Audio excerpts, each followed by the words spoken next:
Hello, everyone, and welcome to Civic Platform. This is your host, Zuher Almusre. Today, I am attending a session organized by Manitoba Start in Winnipeg. So, this organization, it's the first step for all the immigrants to start their journey to find their future job. So, if you are like a certified and you have a certificate in your back home and you want to like make a qualification for it in Canada, so this session will help you a lot. So let's find how we can do this and take the first step for our dream job in Canada from this session.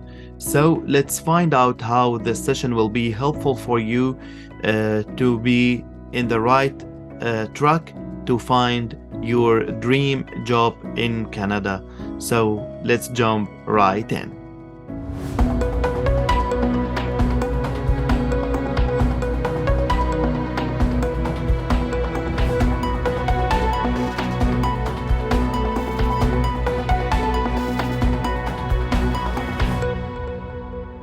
Zuher, can you just tell your objective, why you are here with us today? So, hello everyone. My name is Zuher Almusre. I'm a community journalist for You Multicultural channel in Winnipeg.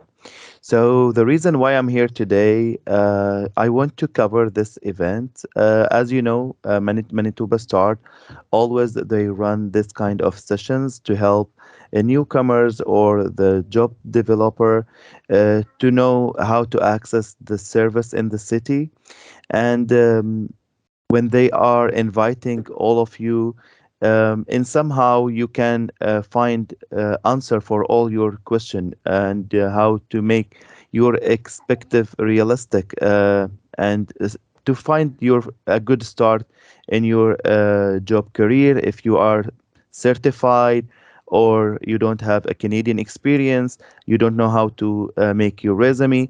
So there is a lot of challenges we pass it, and I am myself Jerry um, was my instructor, and she guided me in the um, to pass all my challenges when I start searching for a job. So I'm here today to take this experience to my channel and to show everybody who don't get that opportunity to attend this session to see it in our channel too. So it's something real, and I know your questions. It will be help the other viewers to understand more. So I'm glad to be here and to take this experience to my viewers. It's a kind of a cooperation between our channel and Manitoba Start. So I will be like just silent, and if I need to ask any question, maybe in the end of the session, maybe I will ask, but I will give Jerry to guide us and from the beginning to the end. So this is why I'm here today. Okay, thank you very much, Zuher. And so next, I would like to formally welcome everybody for our qualifications recognition session for today. And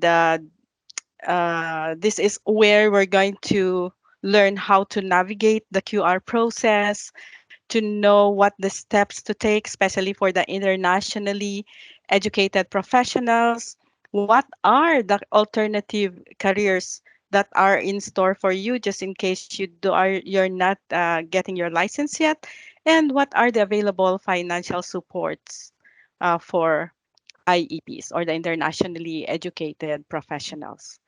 So with that said, I'd like to formally introduce myself. I'm Jerry Lynn Singson. I am a career coach and facilitator of Manitoba Start, and I will be your facilitator for today's session. So we will be together for 3 hours. And at this time, I would like each one of you to introduce yourself. Okay, so let's try to make it short, like 10 to 30 seconds, so we can have more time for the discussions later and the presentation. So I would just like to for you to introduce yourself by saying your name, from what country you came from, what is your professional background, and what are your expectations from this session. So I would like to include also uh, my colleagues who are here observing today. Maybe we can start off with you guys just to introduce yourself shortly and quickly and just tell them about your role. So probably we can start with Matt. Good morning, everyone. I'm one of the new career coaches at Manitoba Start. I'm so excited about this qualifications recognition session because I know this will help a lot of people. It will help a lot of my future clients. So I hope you're as excited as me. Thank you. Thank you. Uh, Ree? Hi everyone, my name is Ree. Same as Matt, I'm training and observing career coaches these past couple of weeks so that I can get as good at facilitating as Jerry is. So yeah, hopefully this will be a really helpful session to all of you. Okay, thank you, Ree. And now may call on Mansi. Good morning, everyone. My name is Mansi Trivedi, and I'm one of the job developer with Manitoba Start. As a job developer, I work closely with the job matching unit. We work with employers and also we work with clients in terms of their job search process and finding meaningful employment. This session is really informative, and I'm glad to be part of it. Okay, thank you, Mansi. And now let's start with the participants. So just say your name, what country you came from, your professional background, and what are your expectations from this session. Let's start off with Anu. Hi. Anu? Yes, please. So thank you so much. My name is Anu Esan, and then I'm from Nigeria. I have a background in chemical engineering, process engineering, project management, and experience in quality engineering.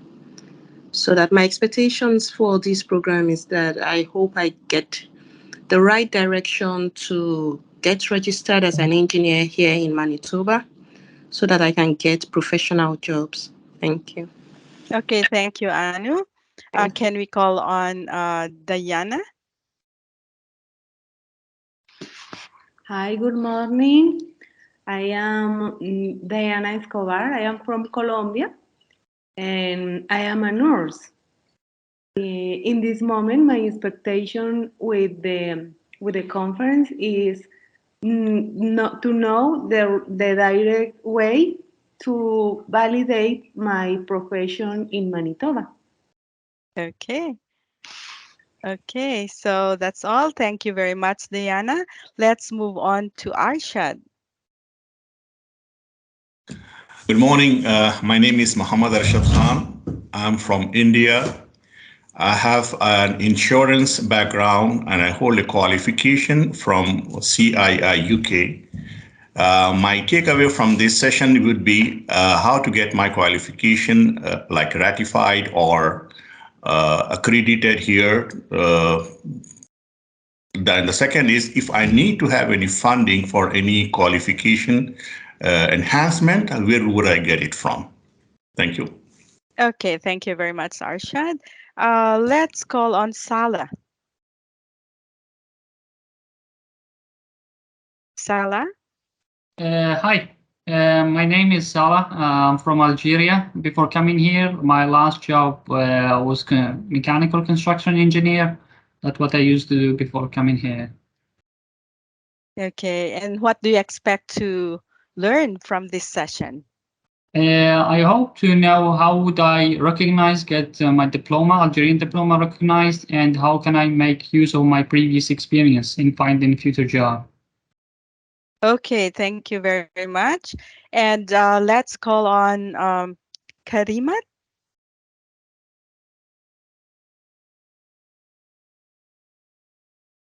Karimat, are you with us? Hello, everyone. I just unmute my microphone. I'm Karimat Sarumi from Nigeria. I practice as a general practitioner and a healthcare manager in Nigeria. My expectations here is maybe to decide if I'm going to practice as a medical practitioner or divert into healthcare administration or use my master's because I have a master's in public health to pursue a PhD degree. So I don't even know, but maybe by the end of the day, I may have suggestions and a way forward to that. Thank you. Okay, you're welcome, and thank you, Karimat. And let's now move on to Laura. Hi, good morning. I'm Laura. I'm from Colombia. I am a psychologist. That is my bachelor, and I have a master and a PhD in social policy.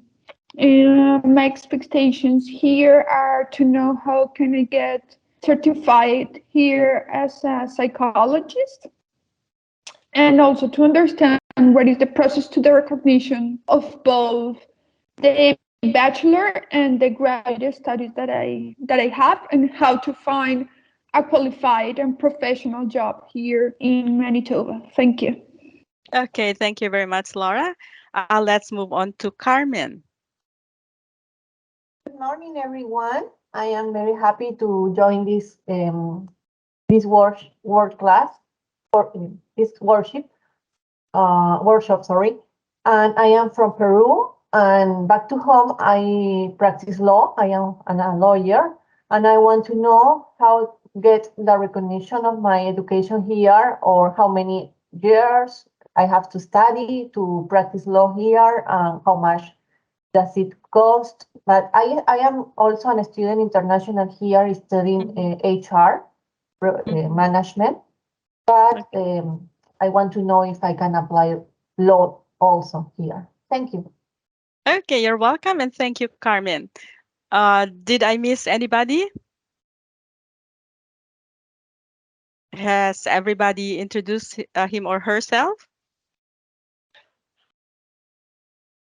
Okay, so I think that that would be all. So at this time, I just want to provide you with some housekeeping rules before we start with the presentation. So if you notice, there are icons at the top of the gallery, like the people, the chat, the reactions.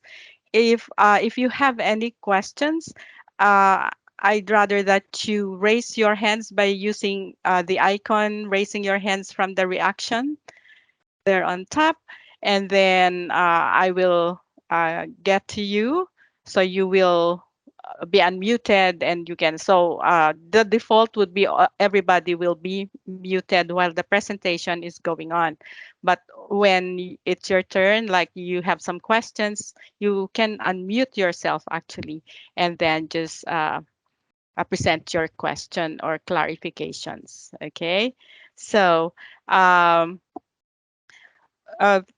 let us also be aware that whatever information that will be shared here will just remain or stay in this session and should not be shared outside of this class or this session. Okay, so with that said, I'd like now to go to share my screen to get into the presentation.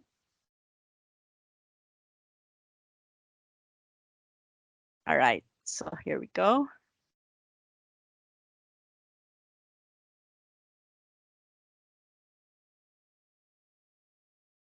All right, so for this session, we are here to help you as newcomers understand the regulated professions and trades. Okay, somebody is coming in. Oh, Laura.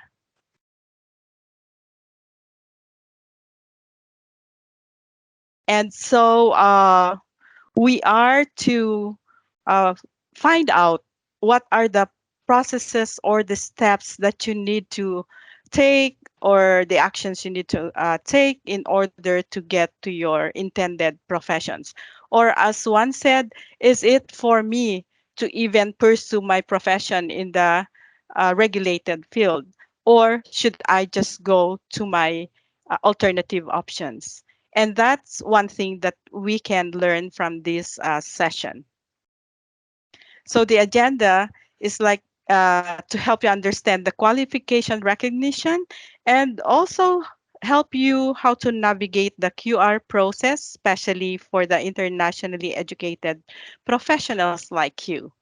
And in the end, we'll try to see how you can how you can get some information to help you with your career decisions and the registration process.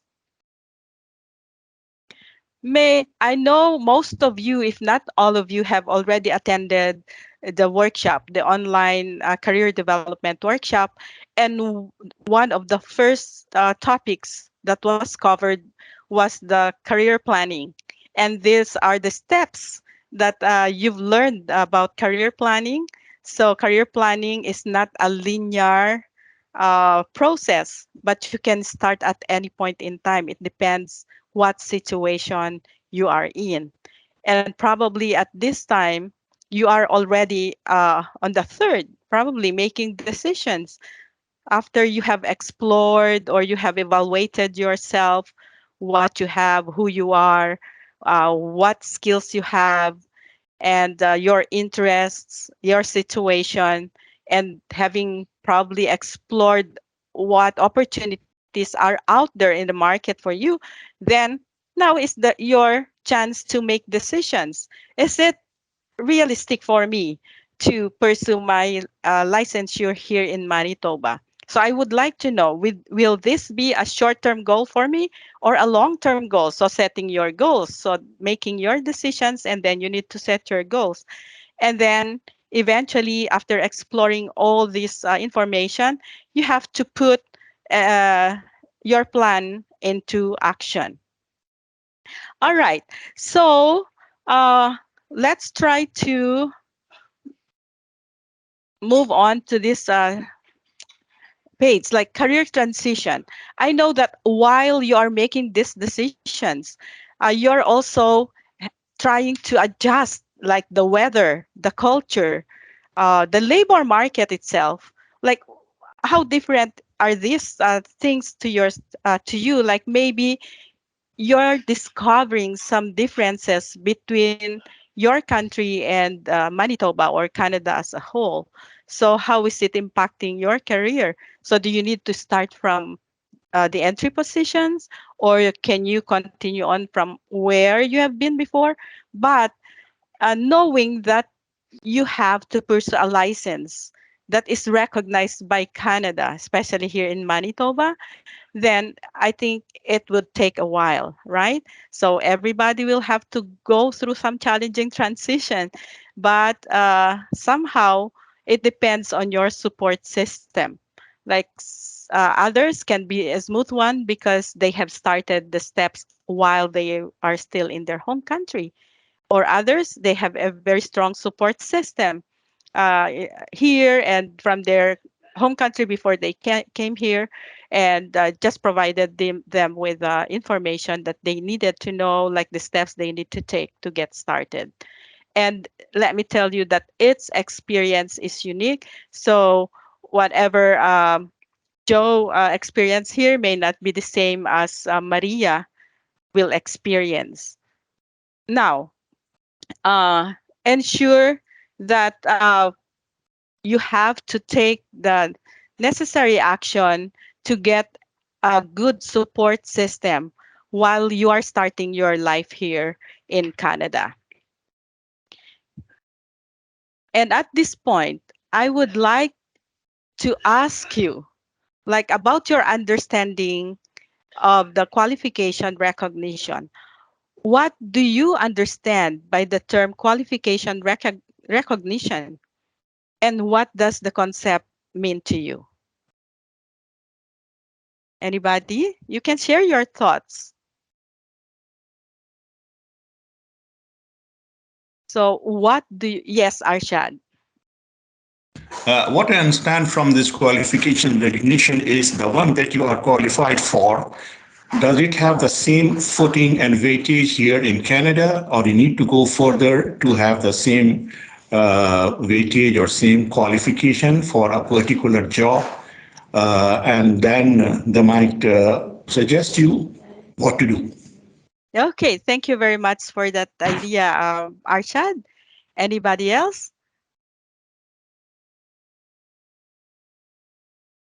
Any ideas? What do you understand by the term qualifications recognition? Anu? Thank you. I would say it will mean getting the qualifications that we already have recognized. Like checking how do we fit in, and accepting that what we have actually brought in can be used effectively in Canada, so that Canada is trying to ensure that they have only the right persons doing the right jobs. Okay, all right. Thank you very much for those ideas, Anu. Okay, Carmen.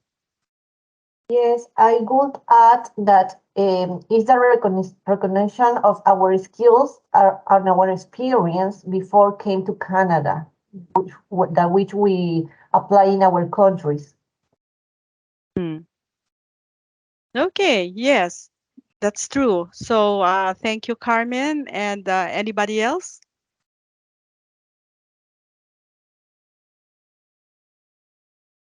Okay, so let's go back to our PowerPoint. Now, let's look at the definition of qualification recognition.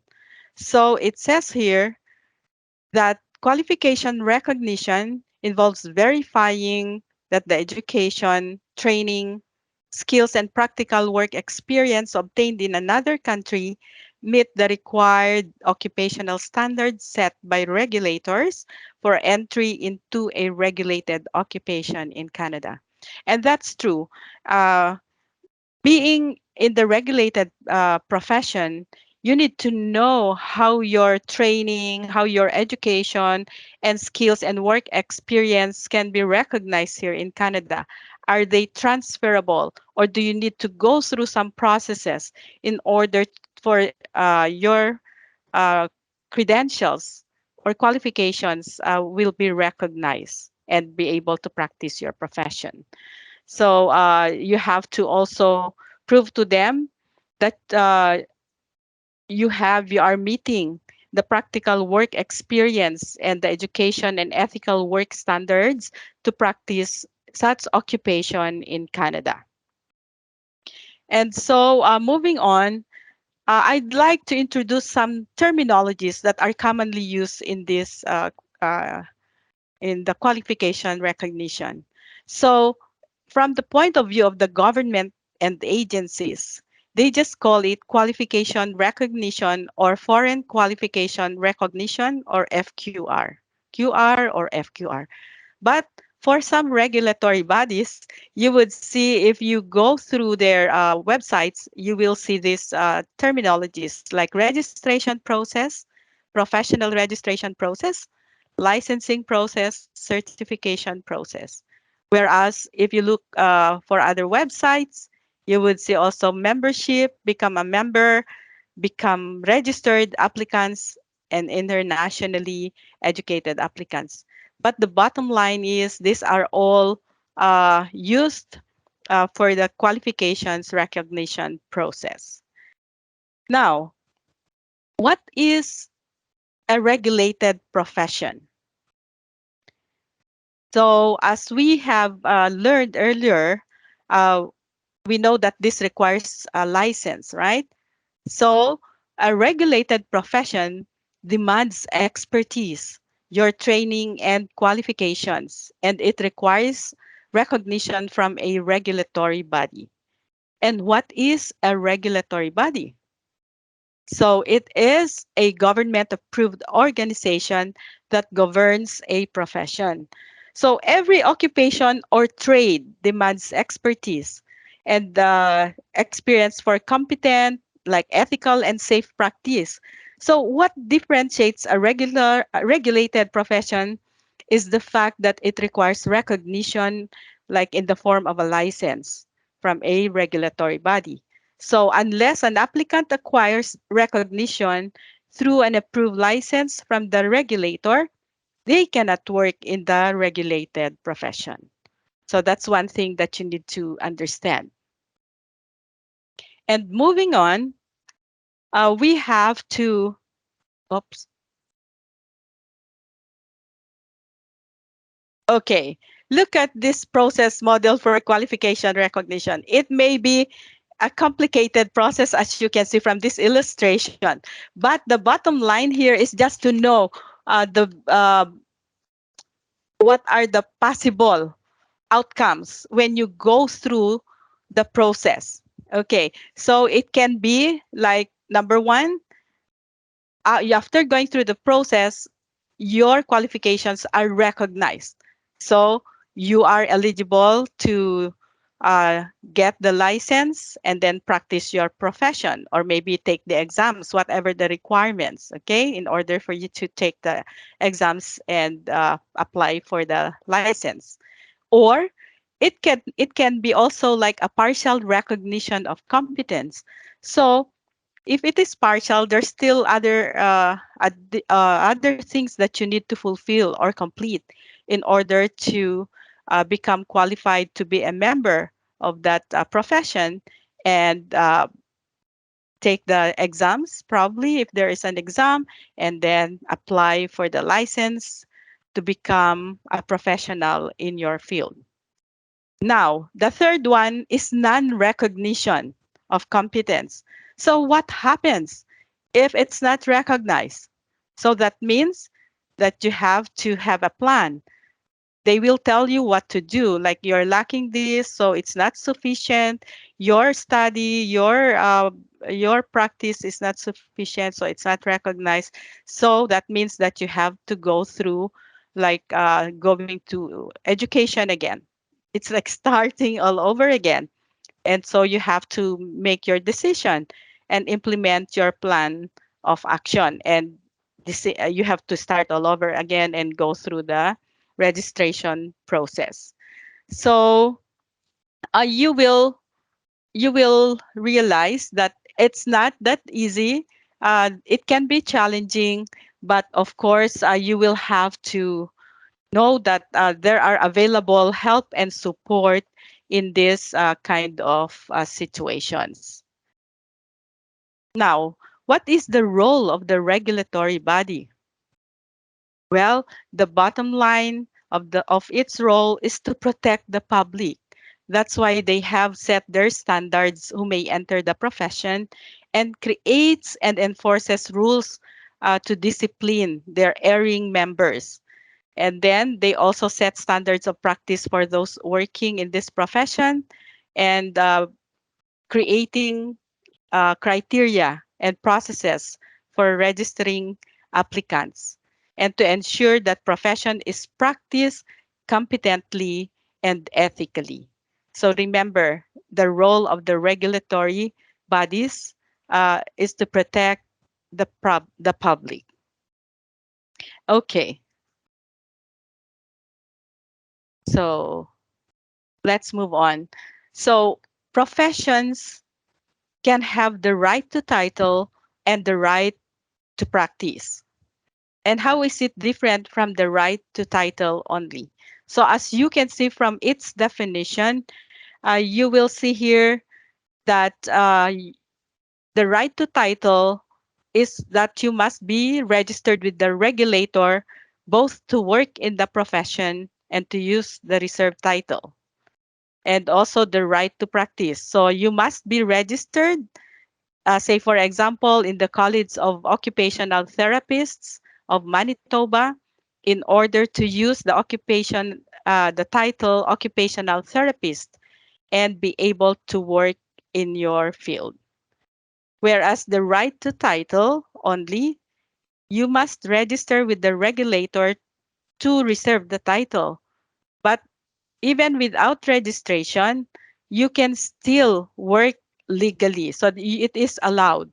And an example would be the technologists and technicians. you must register with CITAM in order to use the title as Certified Engineering Technologist. However, it is legal to perform the activities of an engineering technologist without registration. But of course, you cannot use your title as CITAM, but you are allowed to work in your field. So some professions have a process of certification and are neither right to title nor right to practice. Okay. Now, let's also look at the what what do we have to. Well, I don't know if there are anybody here who is in the trades. All right, but later we can maybe some of you, especially the engineers, you can also have the option to be going into trades. So just to give you a little bit more of information about this, just a short one, by the way. Trades can be compulsory or non-compulsory or voluntary. So if it's compulsory, you're required to register for apprenticeship under the Apprenticeship Manitoba and become a certified journey person to be a holder of a certificate of qualification in order to work in the trades in Manitoba. But there are other trade skills that are non-compulsory. So it doesn't require for you to register in the apprentices to become a certified journey person to work in the trade. So it depends now on the employer if they're hiring for these positions and your skill falls on the non-compulsory or the voluntary. So you have to follow the requirements of the employers. So which professions and trades are regulated in Manitoba and who is the regulator?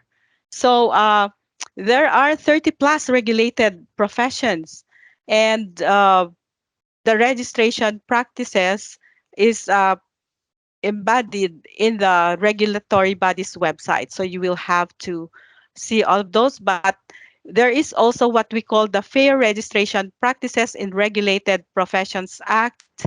So that is being monitored uh, by a by a like a government organization, and we can get some information about this organization in a little bit.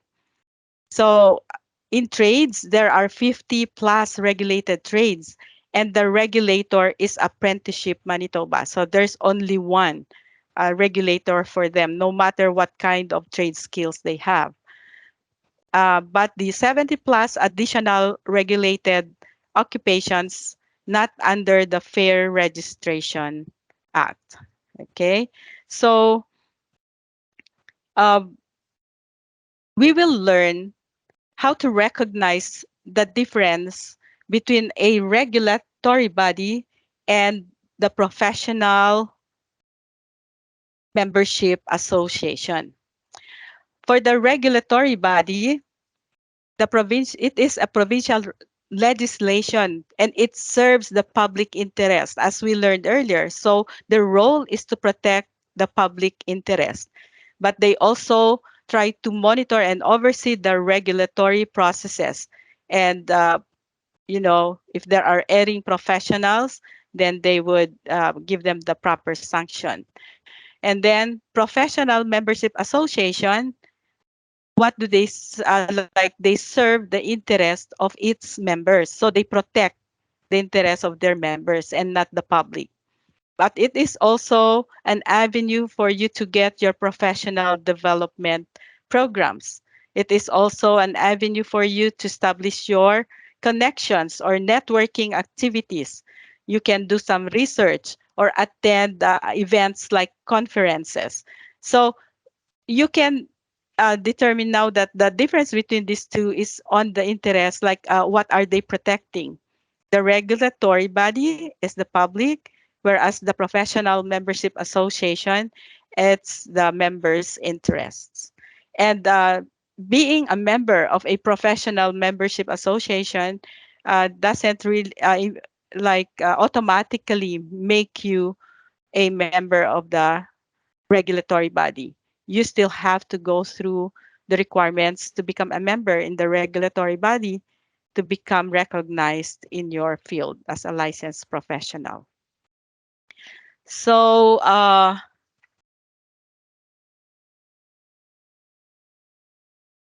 would like to bring to your attention some important links that may be helpful to you, especially if you haven't explored yet the different regulated professions and the regulatory bodies. So we have the Immigrate Manitoba and then the Canada Job Bank. I think the Canada Job Bank, you have learned about this when you attended the workshop, because this gives you like the different occupations and the requirements and the skills required in order to work in those occupations. And the National Occupation Classification does the same. The Fair Registration Practices Office, so that's what we're going to uh, take a look at, shortly, and see what is their role. And then Apprenticeship Manitoba is just the one gateway for those in the trades profession. So for now, I just want to share the immigrant here, the Immigrate Manitoba website. So under Settlement Manitoba tab, you can go to the regulated professions and trades.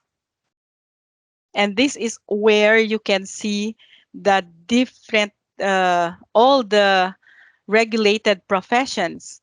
And you will see here the regulatory body in the middle, and they have fact sheets here on the far right. So what kind of information do we get from here? For example, if you are, say, an engineer. So I've seen some engineers from this group.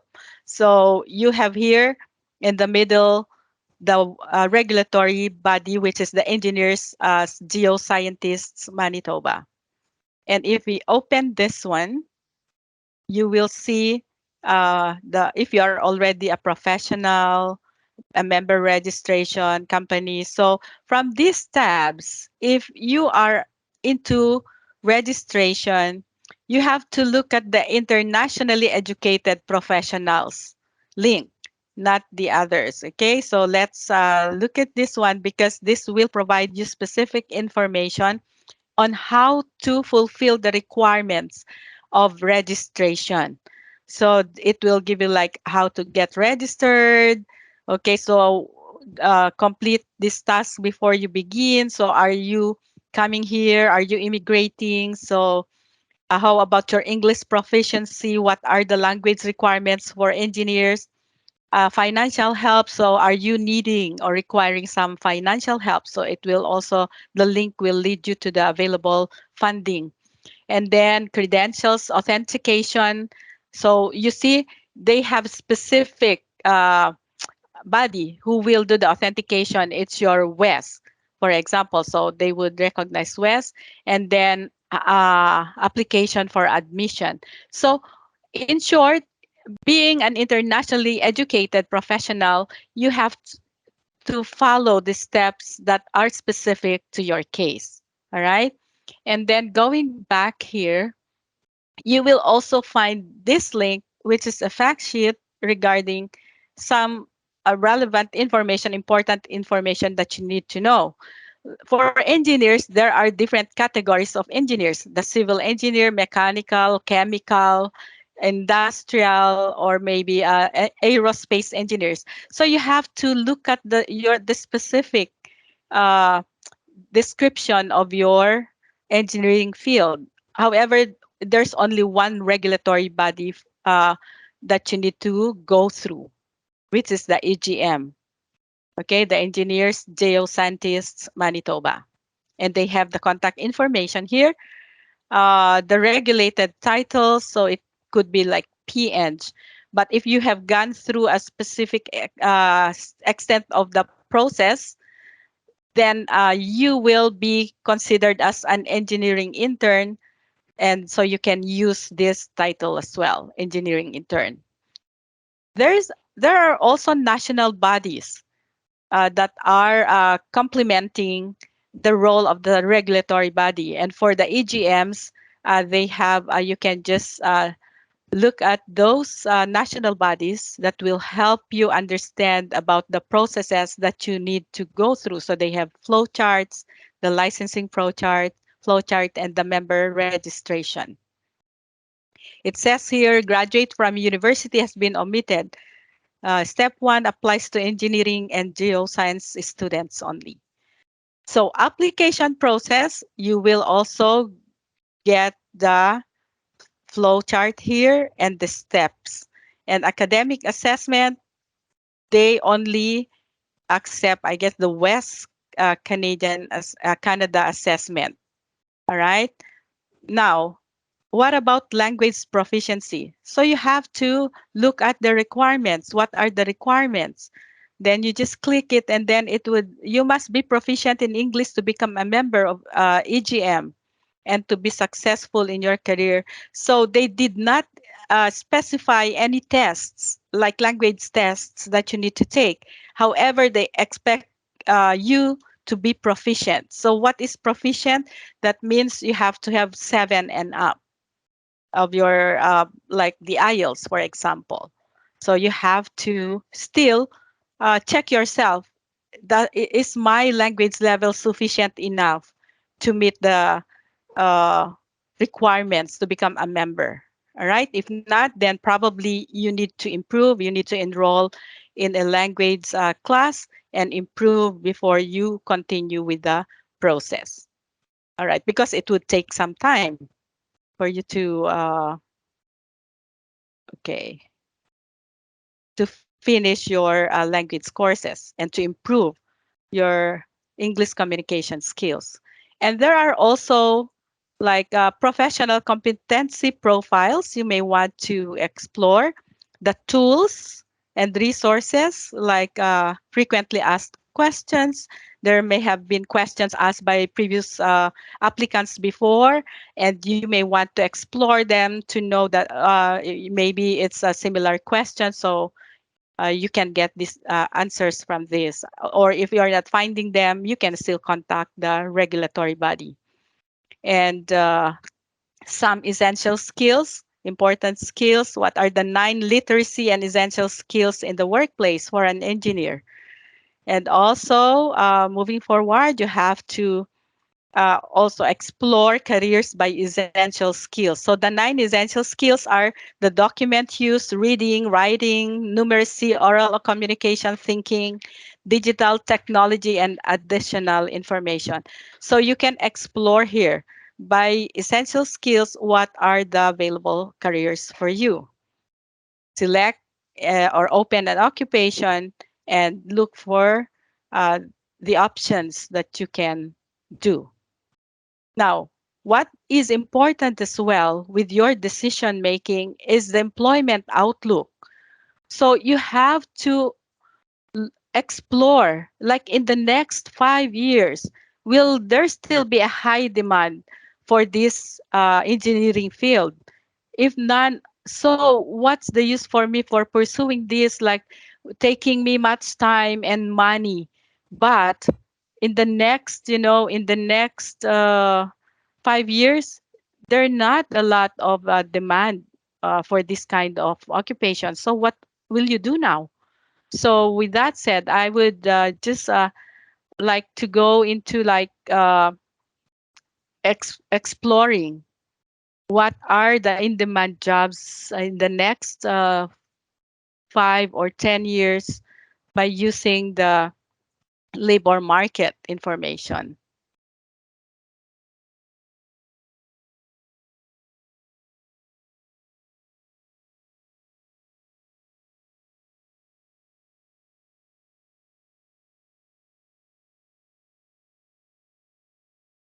Manitoba. So it's the outlook. So again, this is a crucial step for you to take because we don't want to be investing time and money without looking what's in store for you in the next 5 to 10 years. So I just want you to find time during your free time at home and look at and read this material. Like, for example, the job openings by occupations, the labor supply, and the labor market outlook for the different regions, and so on and so forth. So you will see here some helpful information, because I don't want you to be starting right away without finding out about this information to help you with your decisions. Like this one, there at a glance for the 2025, the next 5 years, 4 years, uh, job openings will be like 141,000 new jobs, new workers. So there is an excess supply of like this one, the job openings. So this one is greater than, no, there are, the new jobs is lower than the new workers. So there is an excess supply of workers, but lesser jobs. So that means to say it's a high competition. That's why you have to think about it again. So like if they're only getting like a half, so where are the other half going? So you have to take a look at this, try to understand these reports, and make your decision. Okay, so there are more, but I won't dwell too much on this one, because I will leave this to you in order to understand the situation, the labor market situation. Okay, and now going back, what is important for you to learn also is to know what are the related occupations or the alternate careers. As one of you said earlier, that maybe I would just, like the doctor, I guess, maybe I will just pursue an alternative option. And well, it's not bad, but you have to be realistic. That's why you need also to look at the available related occupations. So look at this ones. Like for engineers, you can have civil engineering technician or technologists.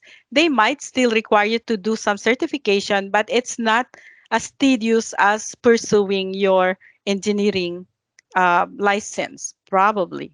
So construction estimators, construction inspectors, engineering inspectors, and inspectors in public and environmental health.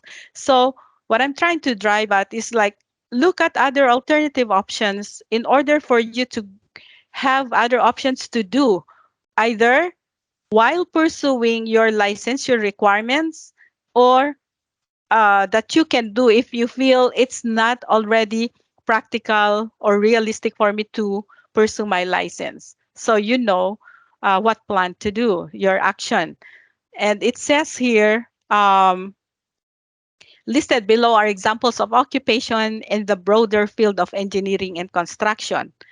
While each of these has its own set of employment requirements, none are regulated occupations. So they are not regulated in Manitoba, and therefore do not have certification or registration requirements with a professional regulatory body. However, employers require applicants to have a job-specific experience, training, and or certification.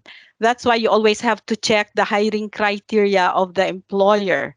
So it is set by them, and you need to check that before you apply. They differ. Like one employer would require you to have a license or certifications on certification on this.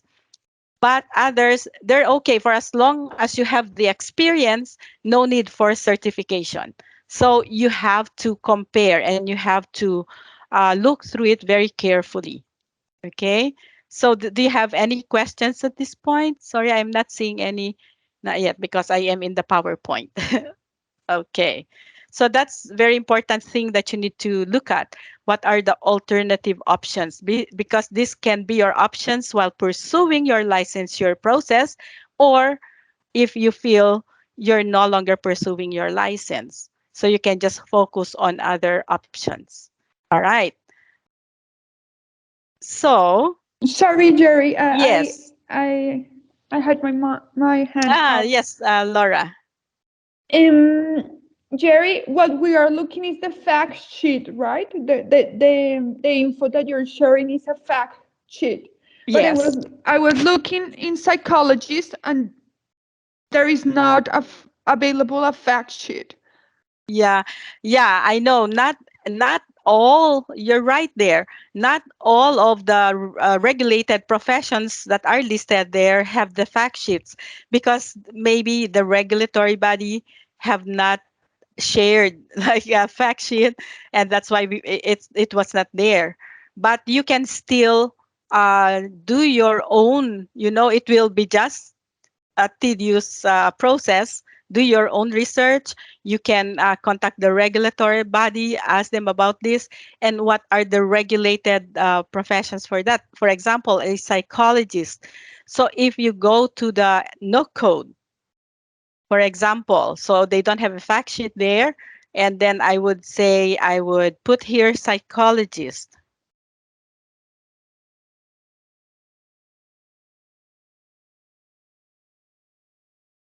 So you would see here a psychologist, and then the matching job titles. Wow. So when you're looking at a psychologist opportunity, you're not looking at this particular title only, right? So it can be this, and that, Yes. like more than 10 or 20 in the list. Okay. So it depends. Now let's look at the general definition of a psychologist. So they have here, what do psychologists do? And then the example titles, the main duties and responsibilities, employment requirements. So a doctorate degree is required in order to use the designation psychologist in Prince Edward Island. So you see there are specific requirements of each province. In Ontario, Manitoba, and British Columbia. So others, no. Okay, a master's degree in psychology is required for the designation psychologist in Newfoundland and Labrador, Nova Scotia, New Brunswick. So you can see the differences of the province regulations and requirements. So you have to go for the province's requirements, okay, with it. So you have to really explore. I know it would become more longer for you because it's not a fact sheet that is available, but you can still use this tool to explore. Like a master's degree in psychology is required in order to use the designation psychological associate in Prince Edward Island. So look at the employment requirements in short. And say, for example, since you are in Manitoba, then you need to have a PhD in order to use the title as psychologist. All right. A period of supervised practical experience is required in most jurisdictions. Successful completion of the written examinations for professional practice, or the EPPP, is required in most provinces. So again, refer to the regulatory body's requirements in that province where you are in. Some oral occupations, registration with regulatory body, okay, is required in all provinces. So you need to register. If you have the PhD, Laura, then try to connect with the regulatory body in Manitoba and find out how to become recognized, how to register, because you need to register for membership. Okay. And then psychologists can become specialized in a particular area through training and experience. Additional information, so may be granted by permission by provincial regulatory authorities. Okay, so what the scope of your duties allowed as a psychological associate. Now, exclusions. So what do you see here? It is not exactly as a psychologist, but it can be your alternative options. Okay? Okay. Like a family, marriage, and other related counselors, psychiatrists, psychologists who teach at university. So as a university professor, so these are your alternative options. A psychology assistant, except university, a psychology research assistant, or psychometrists. So in that case, since it's not in the fact sheets, you don't find it there, you will have to learn again. Go to these specific links and find out about the requirements to do this occupation. Okay? Great. Thank you. Thank you very You're much. welcome. Yeah, you're welcome. And now let's move on. Like even, for example, lawyer. I know one of you is a lawyer there. So the Law Society of Manitoba. So this is the regulatory body. Okay. So you have again to know how to become a lawyer. So it doesn't point you to any specific link for internationally educated professional in this field, but just look at their general application and admission process. Okay. And how about here? It's lawyers Yeah. outside of Manitoba. Yeah, it's not precise if Manitoba or out of Canada, but Outside, yeah. So are also three, like the foreign legal consultant, the Canadian lawyer mobility. So what do you need to understand? So you just have to look at these ones, like even for the membership services and the available supports. Okay. And I think, if I'm not mistaken, for this one, they have their fact sheets as well. So lucky for you. So you have the fact sheets as we have discussed earlier for the engineers. And what is important as well is like the membership associations that you can hook up with, what kind of support they can provide you. The employment outlook, everybody has to go through that and check the job search tools, what are the employment opportunities. So it is provided by the regulatory body, the job bank, and then really the related occupations. So it's listed here. You can work as paralegal, legal administrative translator, human resources, including labor relations, and social policy resources. So in short, this is a one compact material that you can look at to see not only the requirements, the registration processes, the bodies, the professional associations, the outlook, but also your alternative options. Okay. So I just want to look at the others. So what do we have here? We have lawyers, we have medical, no, nurses. I know we have nurses. So there is an LPN, the RN, and the registered psychiatric nurse. So as you can see here in Canada, the psychiatric nurse and the general, the registered nurse, so they have separate regulatory bodies. So you can also take a look at these regulatory bodies and see, for example, the information. You have the national body, which is the NNAS, which you should go through first before going to the regulatory body. So look at the internationally educated nurses for the licensing registration and the credential assessment. So they refer all IENs to the National Nursing Assessment Services, or the NNAS. So you cannot go directly to the regulatory body, but you have to go through the NNAS first, because they provide the initial assessment of nursing credentials awarded outside of Canada, and they will send their report to the regulatory body, who will then take it from there and continue on with the process. There are specific language proficiency requirements. So I want you to look at these two. For NNAS, they have their own. CRNM, they have their own. I don't know why they have different ways. That's why it can be long and tedious, and there are expiry dates for the validity of your uh, test results. That's why you have to determine if you can pursue this within this period of time before you take your language test. Because if it expires and you're not yet here, then you have to retake the English tests again.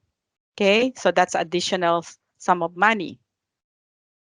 And then the professional competency profiles, the tools, and membership associations. You know, there are two uh, big organizations here, but the one that where you can go through if you're coming from um, outside of Canada, I mean of Manitoba, you can hook up with the Manitoba Nurses Union because they represent all licensed nurse professions and in the largest healthcare union in Manitoba. So they have lots of programs and resources that can help you, you know, with your licensure process. Even the Philippine Nurses Association of Manitoba, it offers support not only nurses from the Philippines, but to all internationally educated nurses. See, from all countries. And their support includes information sessions, job fairs, and skill reviews. And they post information via Facebook as well, the social media, because that is accessible to all members. Again, the employment outlook. What is the outlook in the next 5 or 10 years? Job search tools, related occupations. Again, so you will see them here. While you're pursuing the licensure process, what could be a good alternative option that I can get into? Look at the requirements for employment and the employer's requirements specifically and see if you can do this, then make a decision. All right. There are also other resources that like the bio talent that provides support to professionals in this field. All right. And what else do we have? Nurses, the occupational therapist, physician. So the same thing. And physician too, there are no available, there's no fact sheet for physicians. So I would again want you to look at this one, go to the NOC and look at, get this information.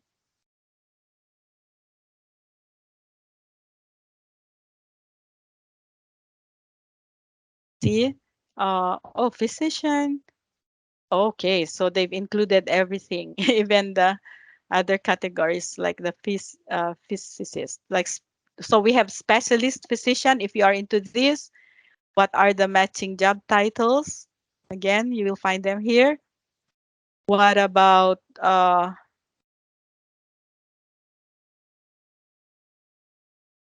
the general practitioner? For example, general practitioner. So what are the matching job titles? All right.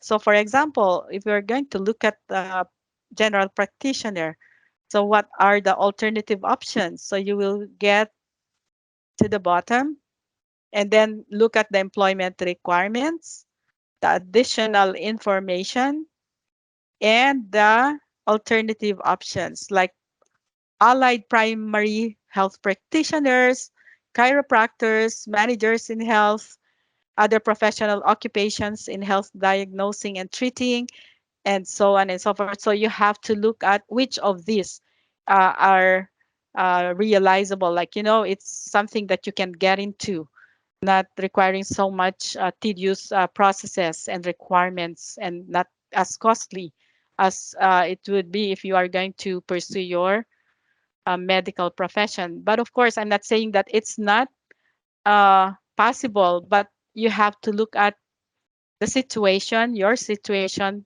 specifically, and is it realistic for you? And we have also, again, the CPAs, I have the psychologist, insurance broker. I know for insurance broker, I have here insurance, the ICM, the Insurance Council of Manitoba. So with this one, you can check also the requirements. I'm not sure if you have already hooked up with them and find out, like if you check the Insurance Council of Manitoba,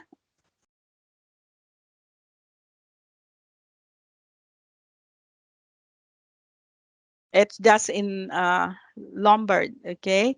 So that's close to our office on Main. So if you go here, you will see the licensure process as well.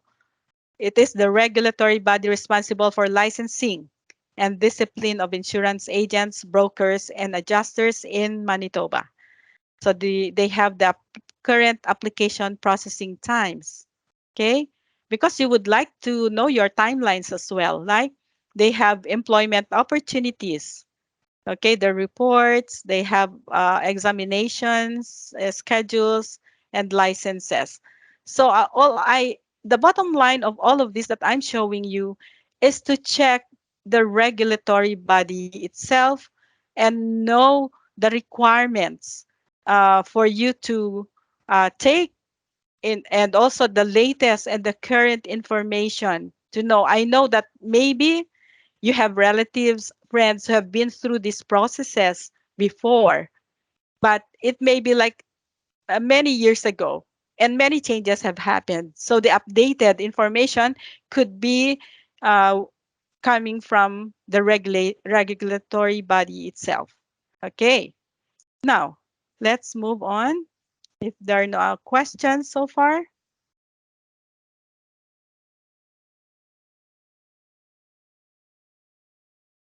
All right.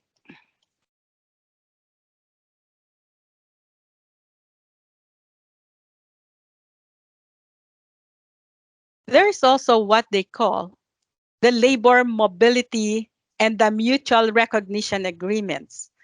Labor mobility is an agreement between provinces. So it's a interprovincial agreement.